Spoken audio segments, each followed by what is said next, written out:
Okay, so hi to everyone watching. We're here today with Simon Kingma, and he's turned into a real brother, and he's played many roles for me over the last month as I visited him in his New Earth cooking school, and so he has several initiatives to, yeah, ultimately heal our broken food system, and so. Not only does he have a New Earth cooking school, he's also you know, been one of the founders of one of Ubud's most popular vegan restaurants, where he's really infused this new earth vision, being in connection with nature and people and everything that sources this new earth. He's really interweaved that into his creations. And so today I'd love to have a little bit of an exploration with him about his as getting to know him, very inspirational journey towards who he's become, who he's now, and yeah, whatever really wants to unfold in service of the viewers here today.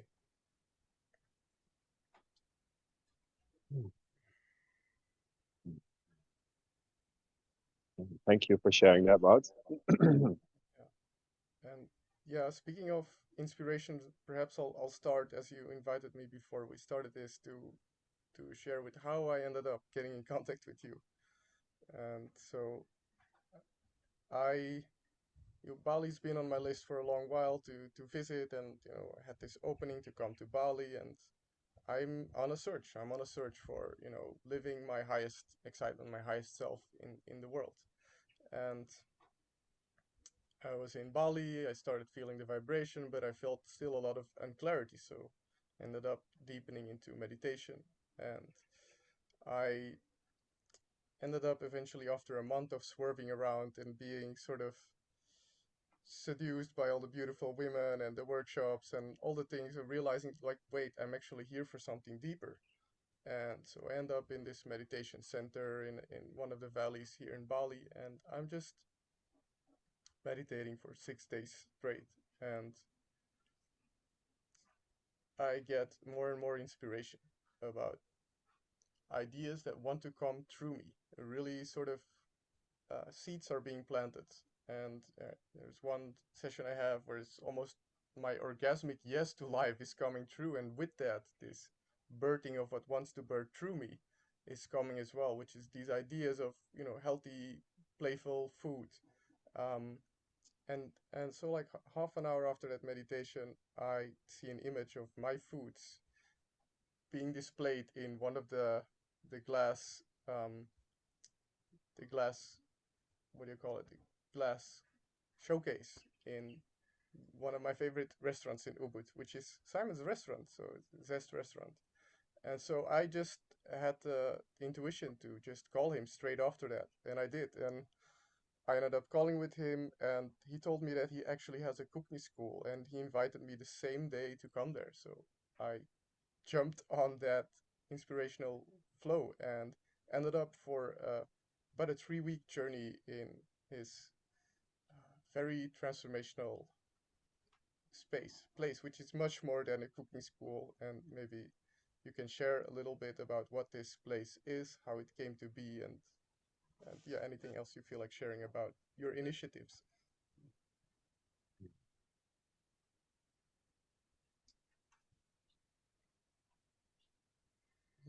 Is there more you want to share? I feel there might be some more.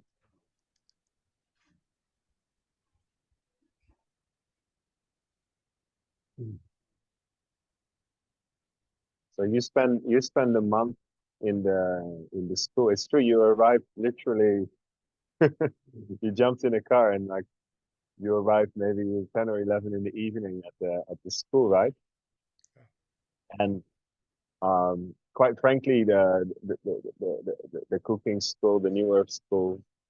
I mean, it's so much more than just a cooking school, but on the surface, it's a cooking school where people come and connect to food, to nature, through food, and to themselves, and to each other, also through the avenue of food, because food is really the binding force that brings people together. Um, for me, creating this place has been a strong journey because I believe every every creation is a work of spirit, right? We can't deny that. I mean, who creates a baby? When a man and a woman make love, right? There's a greater force that moves through us, and I believe it's the same when someone creates a project, which some call a business or an organization. It really has a spirit, and this thing wanted to be born through me some 7 years ago, whether I liked it or not.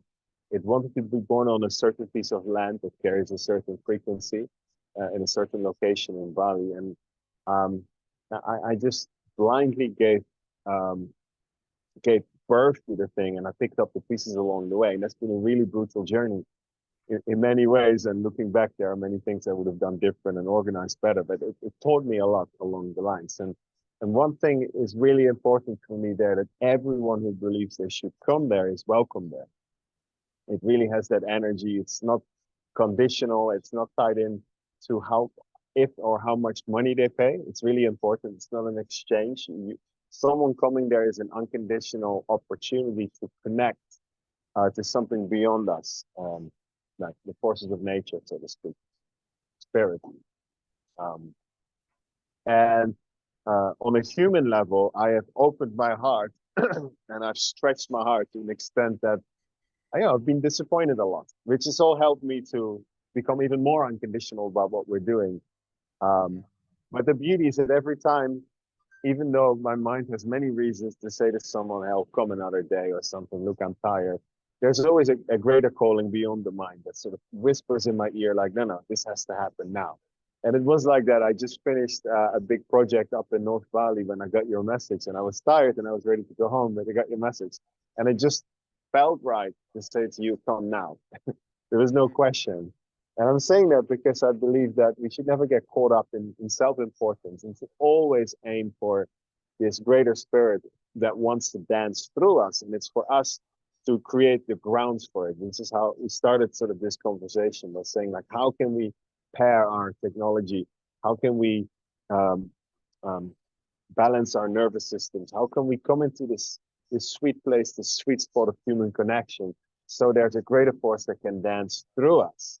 And I feel this is like that. This is what nature is sort of longing for right now with humans, not to punish us for being such bad humans, that are polluting, but to sort of humble us so we can open up to the sweet joy of nature that wants to dance and create through us in true harmony with all life on earth, and not this temporary clearing of of human agenda where we are again just creating another sort of like civilization that's controlled top to bottom, where we are just sort of puppets in this creation. No, no, how can we become these truly empowered creators that are creating in harmony with nature? How can we truly set ourselves free from eons of conditioning, slavery conditioning, of just milking the cow instead of setting the cow free? And this is not even a vegan agenda, because I'm not vegan. Zest is not even truly a vegan restaurant, even though all the food is plant-based. It's not about that. It's not some divisive doctrine. Hey, it's eat whatever is there for you to eat in your as a result of your relationship with the earth. If you're some badass hunter-gatherer, sort of, amazing, if that's for your relationship with the natural world. This is far more about no longer domesticating all life around us just so we can feel safe. It's no longer putting everything into greenhouses, putting all our relationships into boxes and based on codependency. It's no longer domesticating all of our animals into small cages. It's no longer about that. It's more about questioning for ourselves, like, who are we in this greater, wild, mysterious ecosystem? How can we claim our place in here? Like, there are many ways for that we show in the school, many examples of the way we grow our food in the forest, to the way we are unconditionally welcoming people like yourself and trying to embrace their hurts, their wounds, their inner child issues as part of the of our growth, rather than just a thing like, "Hey, well, just go deal with your shit and come back tomorrow so you can work for us," sort of thing. No, show up with all of it, but then be willing to harmonize with all of it so it can find its place, which I believe has been your journey in the school. And for that, of course, we have structures. Like, of course, we intend to sit together most mornings so we can really tune in and to this greater thing and base our day based on what we are sensing and tuning into that day, rather than a structure that's given to us by someone who's not truly emotionally invested in what we're doing here, which is often happening in larger corporations, right? So that those are some of the aspects and values of our school, of our cooking school. It's really a place where everyone is welcome unconditionally, provided they are willing to blend in and eventually naturally contribute to the ecosystem, just like every life form in nature would, to dance to the beautiful rhythms of earth and to find great joy in just that. Like that is really where the greatest joy arises from, to then naturally plant seeds in the hearts of those who come here and trust that with those seeds in their heart, in that new attunement and alignment with nature, they will go back into their world, wherever they are from or wherever they are going, and create more based on that new relationship with the earth. And that's how I believe sort of new earth, as whatever we want to call it, this new way of living will naturally be born, completely decentralized, sort of just sprouting up like mushrooms all over the world. It's not going to be one politician or one visionary that's going to say, well, this is how the new world's going to be.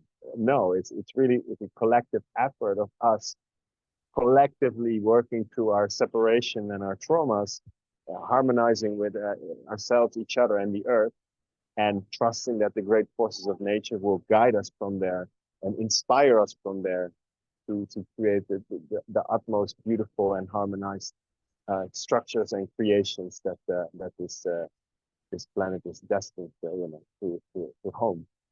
You feel me on that? So we're just playing a part in that, and it's only that. That's the only real agenda. The rest will organically sort of birth from here on. Yeah, wow. Thank you for sharing that wild stream of wisdom coming through. Mm. And I can really attest to this unconditionality of meeting the beings in the school. So you're not just putting them in a box and telling them what to do. You're really meeting a being and meeting also what the being needs. And so I felt I've been dancing with fear a lot in the school because how much of myself can I bring? And I increasingly was invited to trust the environment of that school to ultimately learn to trust myself, that I am actually welcome on planet Earth and I can bring myself. Um, and it's yeah, I'm on this bigger journey of who am I? What do I bring to the world? And like feeling that freedom from you to be like, hey man, if you need to go out of the school and go do an inner journey, just take it and do what you need to do and come back whenever you want to is something that I don't see a lot of school owners who would have that open-hearted flexibility towards. So I really appreciate your commitment to letting souls flourish, to really bringing out the essence of the being. Um, and and yeah, in regards to what you share, and so that's what I'm on right now in this very moment, this very day. Like I've been here for 5 days, or actually more. Sorry, I'll say almost 2 weeks, 1 week and a half, almost 2 weeks, going in this inner journey, this waterfall cleansing, fasting, meditation, and healing some of the deeper things also that came up in this intensive transformative environment of the school, and spending more time really deepening that and finding healing um, with all of the clues I gathered, and and still there's this deeper questions about really what is my purpose, what do I commit to, what am I willing to die for, what is my highest excitement, and in you I see a man who's 10 years ahead on a journey, and who has taken those steps successfully. I mean, like you have Zest is a success, we can fairly say, and the school is a really beautiful, increasingly blooming initiative in the world as well. So something has been working for you, and that's what really interests me. Not only do we have so many similarities in our journey of our journey growing in our masculine and all of that, but there's a path you've walked that seemed to have worked, and I think from that space I really yeah, I want to try to pick your brain a little bit. Like, what are some of the morning routines for you that get you into that space of alignment with this, what you call deeper nature or higher self or whatever you want to call it, as forces. Um, and and I know for myself, it's a lot of learning to navigate this fear of not knowing, which initially made me reach out to you like, hey, I have all these ideas and I don't fucking know.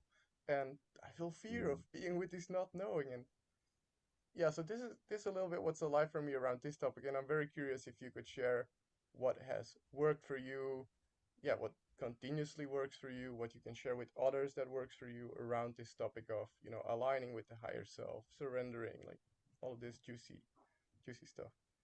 mm, yeah.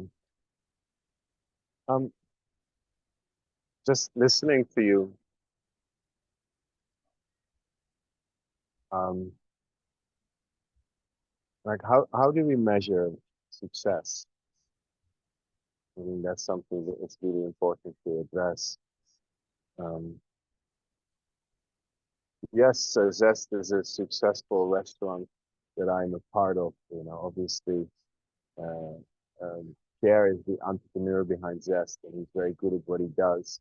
I have very successfully been able to infuse myself with all my values of heart-centeredness and allowing, and that has really contributed to a very special energy in Zest. And Pierre and I and all the other creators at Zest are ultimately always dancing, like I shared, to a greater spirit, and Zest wanted to happen. So how successful am I really, other than that I at some point decided in life to just completely dedicate myself to this mystery, to this force, to God, to spirit. There are so many words that we can put to this, um, that you can dissect what they mean individually, but ultimately you could say that there is a greater part in all of us, which we call the soul, that wants to have a certain experience, right? And the mind can get in the way of that sometimes through sort of this conditioning. It can stray away from ourselves temporarily. And it does that. And there's been moments in life where I realized that I was straying away. The ego misled me. And then I would come back. I would come back to the earth. And it was usually in the hardest moments where all these measures of success were actually taken away from me. And I shared with you that 3 years ago, there was a moment where I just left Bali, left the school behind, left Zest behind, left everything behind. Everything crumbled. And it was in that moment that I found a much deeper part of myself. And you could say, in the eyes of the world, that I was deeply unsuccessful in that moment. I failed. I was getting sick. I was being shamed by others around me. I was confused and lost to an extent, but all along, I stayed in touch with my soul. And I knew that, oh, okay, I'm very lonely in this moment and this hurts. And there are no people understanding me right now or even reaching out to me. Like it was physical aloneness right there. Yet I trusted the process, and I refused to see that as unsuccessful. And I knew that one day others could see this, but and so it was that very darkness that brought me truly back into harmony with Earth. And it was a very defining moment when I was on my pilgrimage, where I started in August, but by the time I cycled for many months to Portugal from the Netherlands, and there was a point where the campsites started all closing. I think it was the 1st of October in Spain or something. There was just no more campsites where I could sleep, so I started sleeping in the wild. And it was in those moments that I really found my way back to the Earth Mother. And it was this moment where I was releasing so many tears and crying, and I realized I did it again. I strayed away from the true Mother, and I promised I would never do it again. I truly came back to her, but it had to come to me through suffering. So sometimes hearing and observing and seeing you, I never see you as unsuccessful in that or something. I see you're a great soul and a great journey, and I'm always sort of applauding you, and you stay with it. Um, and I think sometimes in the new age realms, and all the YouTubes and the Instagrams, there is this uh, strange mixture of spirituality and success. Because hey, success, in the sense of being productive, or still in the form of sort of the business world, there's this idea like, okay, you just do that morning routine and that breathwork practice. It will make you more productive and more successful in the eyes of the world. And even though that's beautiful, and I think it's beautiful that our businesses are now becoming so conscious and being infused with all of this, there's a dark side to that where we deny to embrace the opposite of that. The day and the night, right? They belong together, like the rain and the sunshine. Um, like how much do we dare to polarize in both ways? How, for me, the deeper we dare to move into the grief and the unknown, the further we can stretch into the bliss, right? Mm. And I still observe an unwillingness amongst us humans to really go there and to see the success in that. Mm. And because really, I've noticed that when someone shows up at our school, oftentimes because I'm energetically sensitive, I feel the darkness they carry. I feel their grief. I feel their pain, and I feel how they're denying themselves Mm. from it, and how they are not comfortable bringing this. You know, especially if we're having a bit of a social vibe in the school. And I noticed that if we really say to that person and to that pain, allow yourself to fully be here. And if they really allow themselves to go through it, but as I mean, fully owning it, um, it actually brings an energy. It's like we start to, okay, this is good compost. Come on, let's put that on the pile. And it is not just okay. Yeah, there might be moments of heaviness for everyone to experience. Once we go through that, it brings more bliss to the day, more joy. So there's a natural reward mechanism in nature. Like if you're willing to feel the feels without losing yourself in it, but just to be that quiet observer and just to breathe your way through it and fully embrace it and still see yourself as successful in it. Trust the process. Something beautiful will grow from you. And so that's my morning routine. Like I wake up in the morning, it's just I show up for whatever is present. I respond. So I smell my armpits. I notice my breath. I notice my skin. I notice what's going on in my gut. And a successful morning for me is, um, and even that is dangerous to say because some mornings we are just tired. You know, who knows what journeys we've been on at night. But if I'm feeling fairly energized, if I had a fairly restful night's sleep, if I feel attuned and sort of at peace with where I'm at, if I can go to the toilet within the first hour or so and do okay, nice, and I like what I see in the toilet, yeah, I look in the mirror and I like what I see in the mirror as a reflection of how I've been taking care of myself.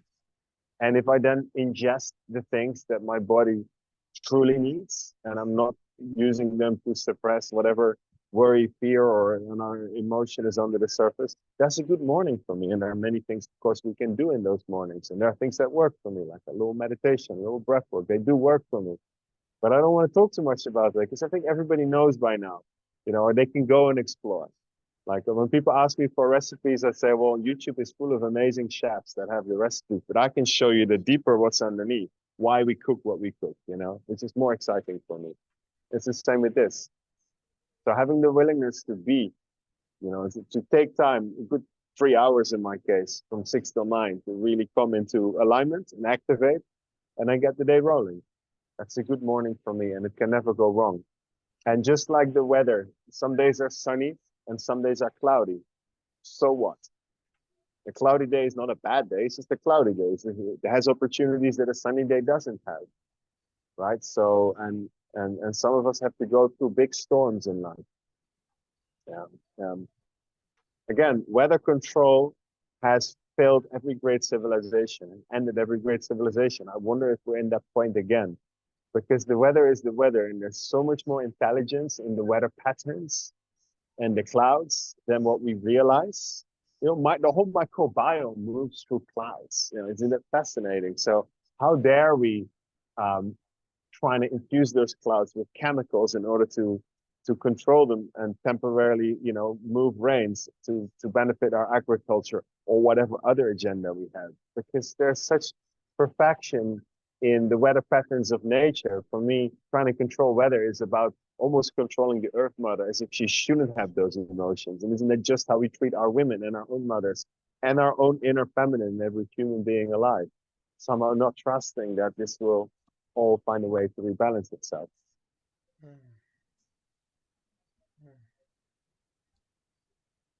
So for me, true success is truly allowing our inner nature to shine, and guaranteed we will experience the sweet bliss of being alive. And I've experienced great beauty and joy in within the deepest grief, because there's a bittersweet beauty to it. If you ask me, there's nothing more beautiful and sweet, Mm-hmm. bittersweet poetry of humanity by moving through all of this madness and grief in it. And those tears are well received by the earth. You know, it's said that when we cry those tears here and over there, they can celebrate, right? And then when they celebrate, we cry the tears, and when they cry the tears, we can celebrate. And it's a dance with duality with the spirit realm. The Balinese are very aware of that. And so they even dedicate a day to this every 15 days for Kacang Kliwon, where we are honoring the darkness. There's offerings being made to the darkness, to the demons, so to speak, because they are there. And it's so much more complex than how I'm saying it now, but that darkness is part of it, not to be suppressed. It's not even wrong or bad. It's just the other side of the coin, right? So,